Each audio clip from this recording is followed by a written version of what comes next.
Hey everybody, welcome to another ST3D video. Like always, I'm VJ. Today we're going to be talking about something very important.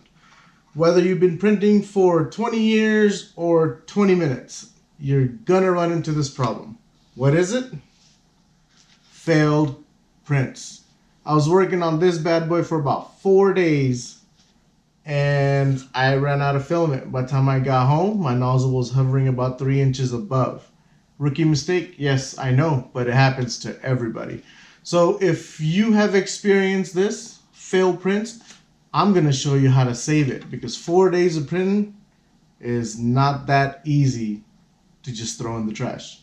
So let's get started, and I will show you 2 ways, count them, not 1, but 2 ways you can fix or repair your G-code file that actually failed. Let's get started.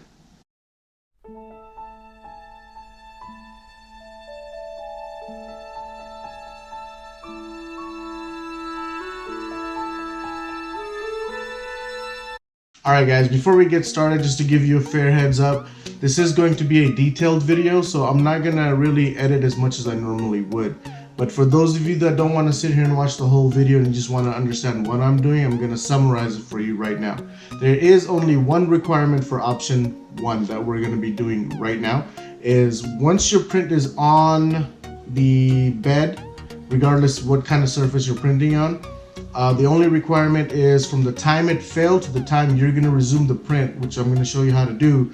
Your model cannot move. If you've moved your model or you've removed the glass or whatever it might be, this option most likely will not work for you. But for those of you that have had your model stationary and have not moved it since, the very first thing you're going to do is you're going to turn on your printer, you're going to auto home it. You do not need to heat up anything at this point. You're basically trying to find what the height of the z-axis was. So you're gonna, after you auto home it, you're gonna raise it. You're gonna try to put the nozzle anywhere on the print right at the edge, and then your control box will tell you what the height of this position is. So Z for this one was 180. Once you find out what the measurement for the z-axis is, you're gonna go into your G-code. You're gonna edit everything up to 180. You're basically gonna edit by deleting it. So once you delete that, so basically if this is where your G-code starts down here and you're printing up to here, so it printed all this G-code already, so you don't need all of that. What you need is this portion to complete your print. So we're going to delete all of this and just save this part and then start it as a brand new print. And when you do that, your nozzle should end up right here and just continue from where it left off. So that's just the basic summary of it. And for those of you that actually want to see it in detail, I will show you step by step starting now. Okay, so the print's been off for about a day now, and I'm gonna go ahead and try to resume the print so you can see everything is turned off. We're gonna take a closer look. The first thing you want to do is go ahead and clean any issues you might have here, stringing, whatever it might be. I have a slight blob right there I'm gonna try to take care of and see if I can maybe clean that out. Now it's not necessary to do so, but if it's something very obvious, then yes, you would like to go ahead and clean it off.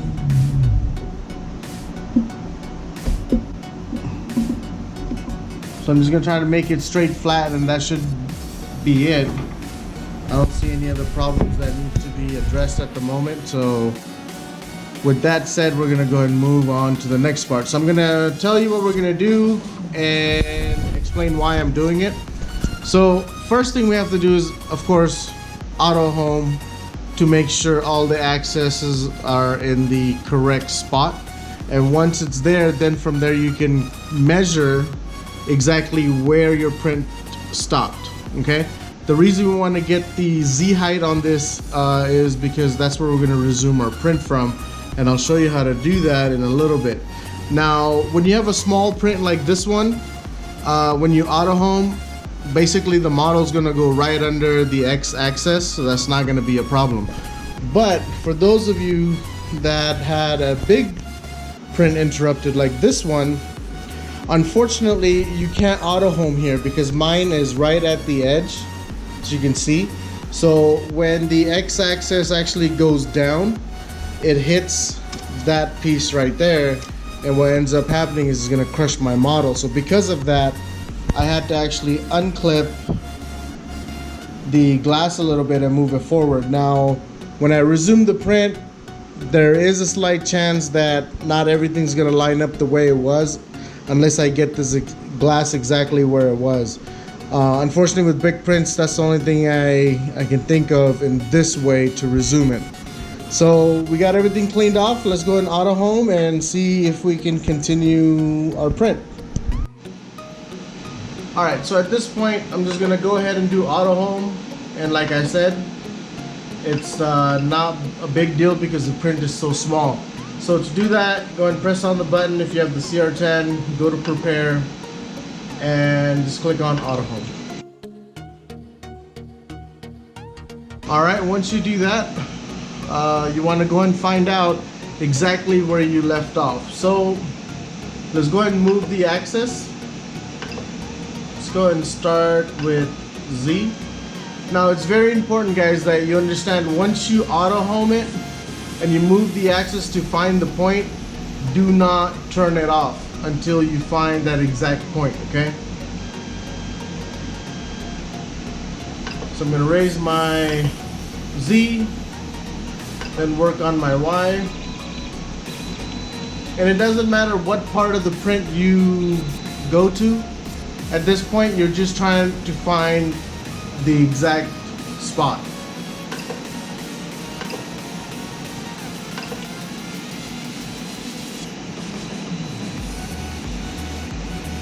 Now from here, I'm just gonna lower my Z until I find the spot that I need to be at, and then take measurements off of it, and it'll be displayed on your control box.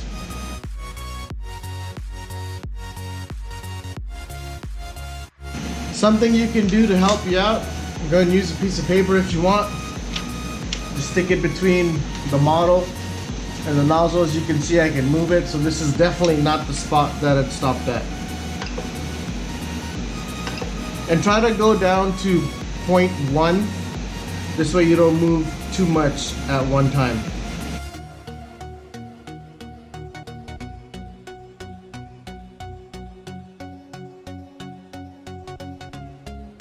So it looks like where I stopped is around 16.3, as you can see right there. And that's where my paper started to grab, and I'm gonna go one lower than that, so I'm actually gonna start at 16.2 and work my way around there. So now we know exactly where the Z stopped at, so let's go ahead and go to the next step. Alright guys, so I went ahead and inserted the SD card. Here it is right here. We're gonna open that up, and the one we're doing is the test Marvin. I'm just gonna go and grab that G code and bring it out to my desktop. And once we do that, I'm just gonna open it with text editor. Now this is basically all your G codes, and I'll be honest with you guys, this is my maybe second time opening a G code file. I don't usually mess with this because I'm not a programmer. I don't know what most of these codes stand for, but I think I got basic knowledge of it to where I think I have an understanding of it, and I can go from there. So what I'm gonna do here is do a quick search, and it might be different for everybody, but I'm gonna go to find, and I'm gonna type in Z 16.3. Okay, so it didn't find 3 because I'm going in increments of 0.2 millimeter, but it did find Z16.2. So that's my Z height right there, and that's roughly layer 80. So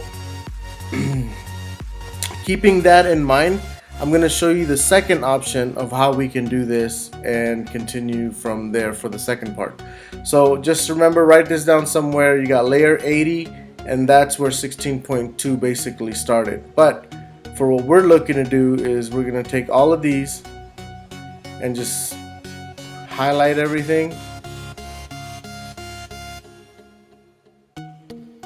The easiest way would be just to hold shift, click, and go all the way to the top, just to where it says skirt. Let's just start from there for now. Click it and delete. Okay, so now what these are right here, this is your initial startup, and we're gonna have to take some of these out to where it auto homes automatically. So for those of you that have a big print, you can't really go off of that. So let's see what we can do about that. So right here where it says G28, we're gonna go ahead and try to remove that home part. Now I'm assuming we want it to extrude, so I'm going to leave that there. And that's it. That's all I'm going to modify in this G-code, and let's cross our fingers and see if it works. And then we're just going to save it. And now if you open that same G-code again, you'll notice right after this part, it jumps straight to Z16.2. So let's go ahead and do that and see what happens. So we're going to save it. I am going to put all these in a new folder, so this way I don't get the original Marvin mixed up with this one here. And once it's done, I'm going to insert it back and continue from there. Go ahead and auto home it, because you have to make sure all your axes are in the 0 point. So you can see it's ready to go. So what I'm going to do now is I decided to try something a little bit different. Because my print there is so big, I don't want it to auto home when I resume the print. So we deleted that part in the G code from my understanding. So what I'm going to do is I'm going to go ahead and move access, and I'm going to raise my Z. So I'm hoping when I start my G code or the print, it's actually going to work its way down and go to the print instead of starting at the bottom and working its way up. Because we auto homed it first, I went ahead and raised it.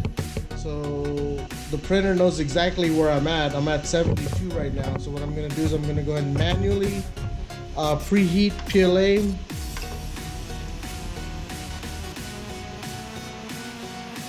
Well, you know what?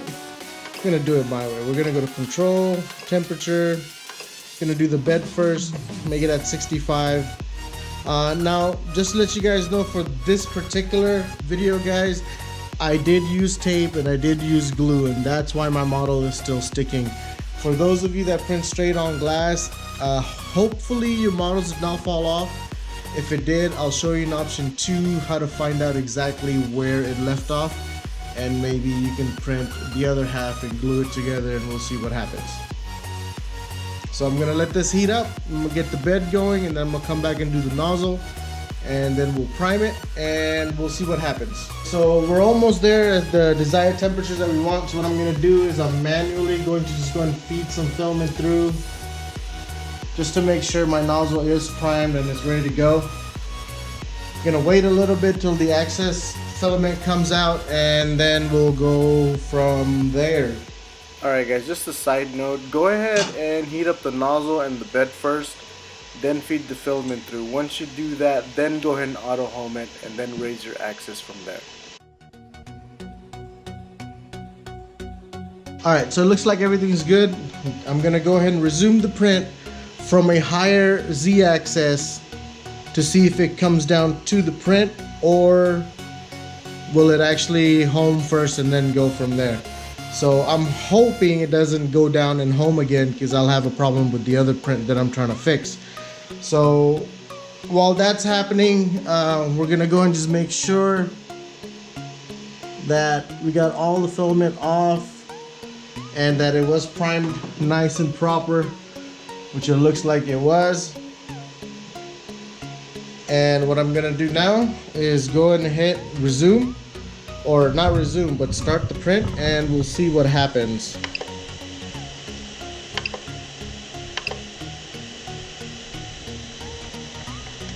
So there it is. Alright, so let's go ahead and hit resume and see what happens. Or start, not resume, sorry.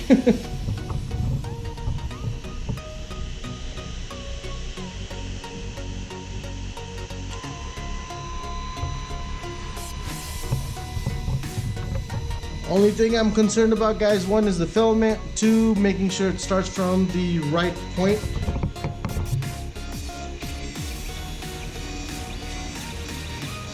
It looks like it's doing the infill first. Sorry if the camera's gonna move a little bit. I'm gonna get you guys a better angle on it.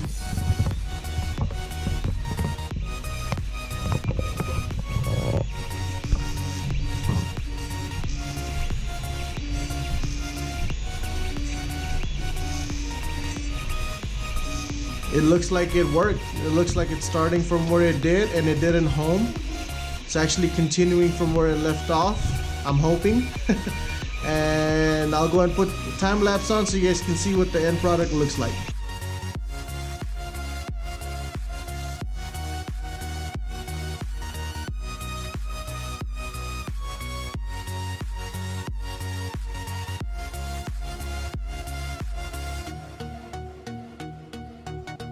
Alright guys, so here is the model for option 1 that we worked on. So basically we just found the Z height, and then we deleted this part, and then we created a new G code using this one, or edited it and it just kept this part, and that's where the print resumed from. But if you notice, overall I think it came out pretty well.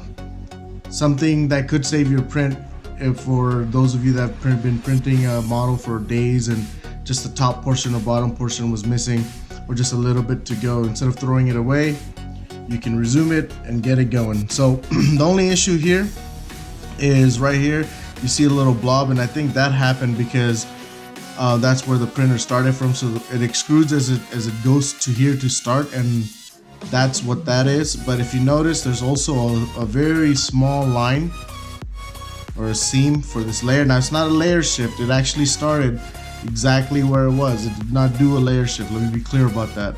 This is just, you can see where it started, the print continued actually.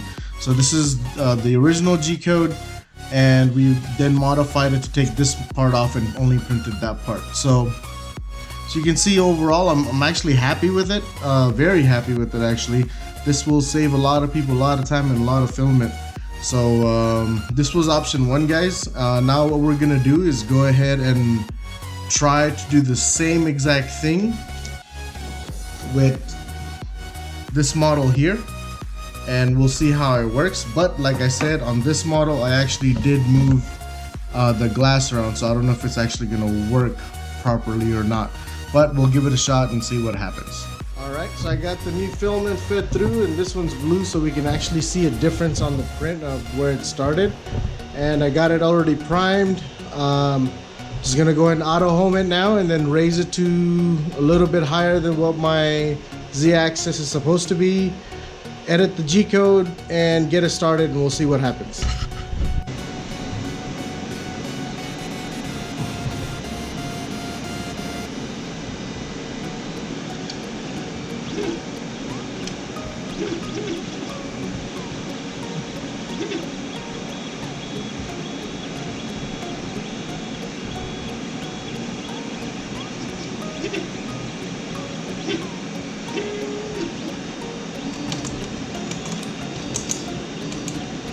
It looks like I might have gone a little too low because it's grinding the hell out of this printer. So I'm gonna go and just stop it real quick right here.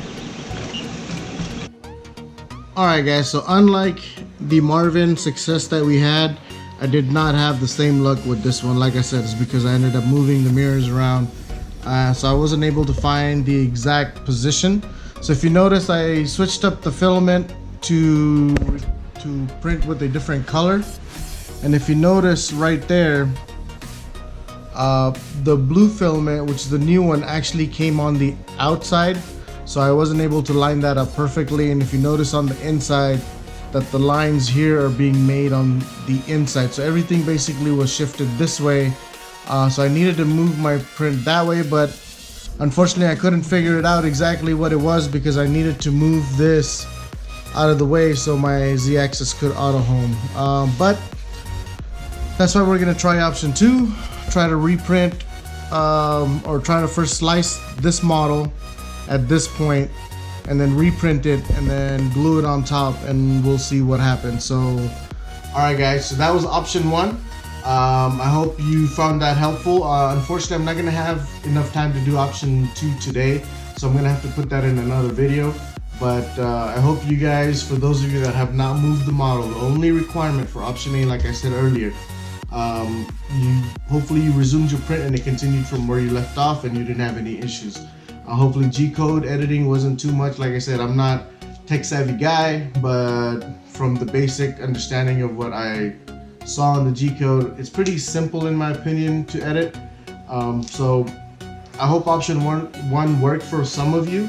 If not, I'm gonna get a video out for option 2, and that basically is going to be inserting your model into a program such as meshmixer, and then cutting the plane here and only printing that part separately, and then putting it on top so you can glue it or then sand it and then get the proper print to come out the way it should be.